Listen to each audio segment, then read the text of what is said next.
good morning. Welcome to our Day 2 sa Iligan City Athletic Association Division Meet 2026. And this is Kim Gunn, your higalang lagan for our updates today. No? So, yesterday, mga higala, we announced the different events of our Division Meet Iligan 2026. And some of the events, wala pa yun nasugdan yesterday because of some situation that hulaton pa yun, no? Ang uban event na mahuman. For example, the dance sport will start tomorrow, January 29 at exactly 1 p.m. Because magulat pa na mahuman ang Arnes nga event. While our Arnes, no, I think yesterday we announced the single individual weapon event for secondary and elementary boys and girls. And right now, gakamulo pa yun, no? Ongoing pa ang atuang Arnes group or double events for secondary and elementary. So after that one, mga higala, muproceed na dayon ang atuang dance sports event. Okay? So for our ato lang i-refresh, no, the different events nato ubay-ubay gyud, no, atong i-representar for our upcoming Northern Mindanao Regional Athletic Association this coming March, no, na ipahitigayon sa Malaybalay, Bukidnon. And our event again is a volleyball secondary, no. The venue for that is Iligan City National High School. Then our weightlifting, I think karon pa mag-start this day sa WeFit Fitness Gym. Then of course for the wrestling, Dalipuga National High School. For our wushu is Hinaplanon National High School. And table tennis sa Wet Market Palao, Iligan City. For our taekwondo, we have Tambo Central Elementary School. For tennis, elementary and secondary at 542 Palao, Iligan City. Ongoing po karong adlaw. And for our volleyball elementary at Ubaldo Delaya Luch Memorial Central School. And then nag-start na siya atong January 24 pa, no, and ongoing. For the other event, we have special events. We have the venue is Iligan City National High School. So makita na to, no? For those na ka-live karon din nakaron sa Iligan City National High School, makita na to sila karon diha sa gawas dagan-dagan our special events. For our swimming, of course, diri po na sa Iligan City National High School. For our softball elementary and secondary, still here at Iligan City National High School. For table tennis, we have Wet Market Palao.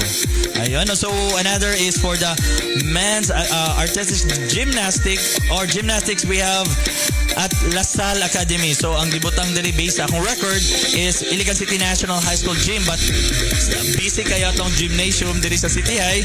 Gimove sila ang gymnastics and mag dadto sa LaSalle Academy. Okay, for the para games, we have Iligan City National High School. For Sepak Takraw Elementary, South 1A. For secondary, Sepak Takraw Tabakan. And for Pencak Silat, we have Hinaplanon National High School. Okay. For our football secondary girls, ang atuang venue, mga higala, we have Lodo Football Field Bayog. Okay. So kisa to mga nakatultol dadto nga place, please proceed and give your support, no? And of course, for our futsal, we have Mahayahay Gymnasium. And of course, for our gymnastics, Malaybalay gid. Kalayo ba? Naguna-una naman ang regional meet. Okay. Okay, for gymnastics still, we have LaSalle Academy Gymnasium. For our chess, Iligan City National High School. For dance sport, as what I've said earlier, ugma pa mag-start 1 p.m. here at MSU, sorry. Iligan City National High School Gymnasium after sa atong Arnis nga ben. For the football elementary boys, Lodo Bayog. And secondary boys, still Lodo Football Field, Bayog. And of course, for our basketball 3-on-3 is secondary sa Poblacion Gymnasium. And for our baseball elementary and secondary sa Buruon, sa Sergeant Miguel Canoy Memorial Central School. For our billiard, Tubod Tubod Elementary, Nabagoy Elementary. Tubod, Iligan City. Yes. So for our boxing, makakuha na to sa market. I think this Palao, no? And then of course, sa Palao ni siya sa second floor, sa ang ubos kay halang-halang, murag diha dapita. Ay yes. No, kung gut mo no, gadto diretso sa halang-halang, no, tag 45 lang, no, higop lang. Okay, for our chess elementary, Iligan City National High School. For our archery, Dalipuga National High School, pinakatumoy yun siya, no? So, kita-kita to dito. And for our arnis, dire sa gym, no, nagkamulo pagyapon ng ilang group, no, group weapon. And for our athletics, we have Iligan City National High School. And for the badminton, secondary and elementary, I think sa Palao ni, no, dito sa ilang court sa 542. And for the basketball 5-on-5 sa Barangay Tibanga Gymnasium. Okay, dito ni siya sa Barangay Hall, Kilid. And of course, so those are the different events na to nagakamulo pa until karon, no?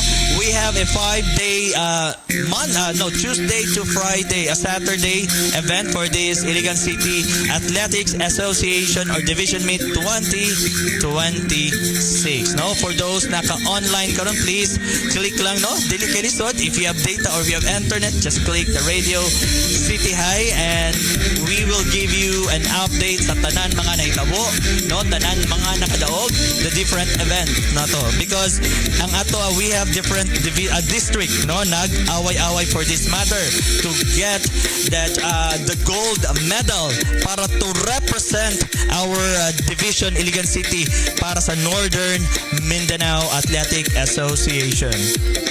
Okay. So no, at kinsa ni na mga districts ang ato ang mga away-away karon for the different events. We have the South Thunderhawks. Okay, mo ni sila. The next is the North Red Fox. Then the Pink Panthers, ICAPESS or the private school, no? If you've served, no, nadiri karon sa atong screen, live ang ato ang volleyball boys. Sakto ba ni? Okay. Secondary, elementary, yes, elementary. Okay, so nadatong different na to reporters, no? I think ang atong reporters, no, from Iligan City National High School journalist, sakto ba?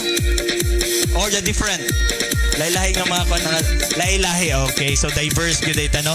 Because we represent Iligan City. Yeah, so if you observe again, elementary boys volleyball. Okay, so now and after sa Pink Panthers, we have the East Sky Raven. Then of course, the City Central, the Trail Blazers. And of course, last but not the least, no, walay dapig-dapig from Western Dragons. Okay, so mauto sila, no? So after these 5 days division meet, so kinsa ka good, no, among this district ang overall champion or gold medalist for that matter. So I'm so excited, no, to announce and give you some updates mga higala for our different events, no. And of course, if you want to witness live, so anhilang mo diri sa Iligan City National High School and the different venues now outside sa City High. Okay, no. So unsa pa may mga updates so far, no, based sa akong record. Okay, I will announce muna, no, the different time kung unsa gyud kana sila ga-start ang mga event.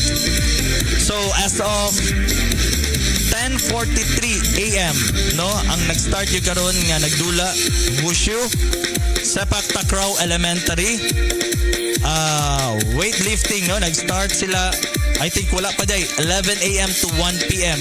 lang schedule. Dito sa akong gi-announce nga venue. Then the athletics, elementary and secondary. The archery, volleyball, elementary. Motong ganina sa screen, no? Elementary boys. So nag-start na. Then ato ang naman to akong screen.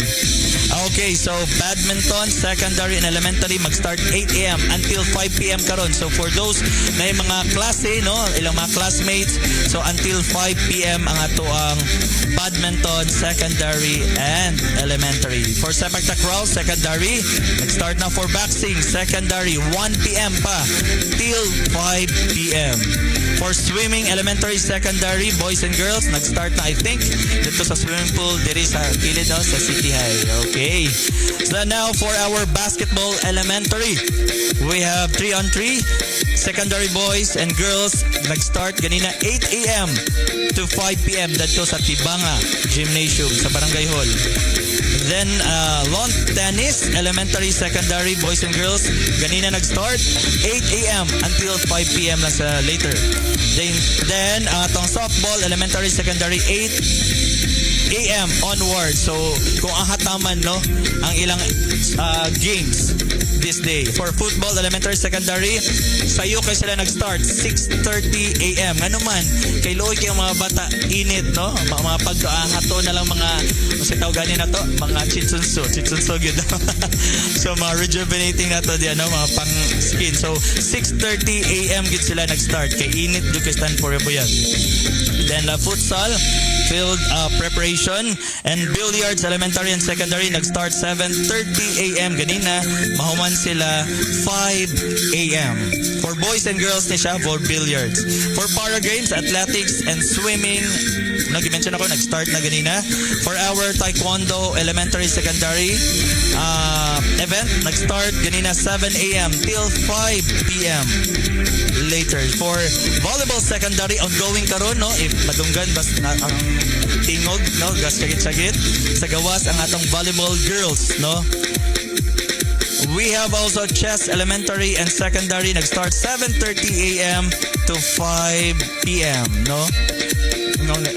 Nalidri ICNHS canteen. Okay, so nasayo pa na siya. Anyway, so for those events, again, for those nasa mga balay or outside Iligan, you can still watch and update the updates sa atong mga events through Radio City High. Just click, and if you update and enter it, just watch, okay? And stay tuned later for more updates, okay? Again, this is Kim Gan, inyong higalang halagan. See you.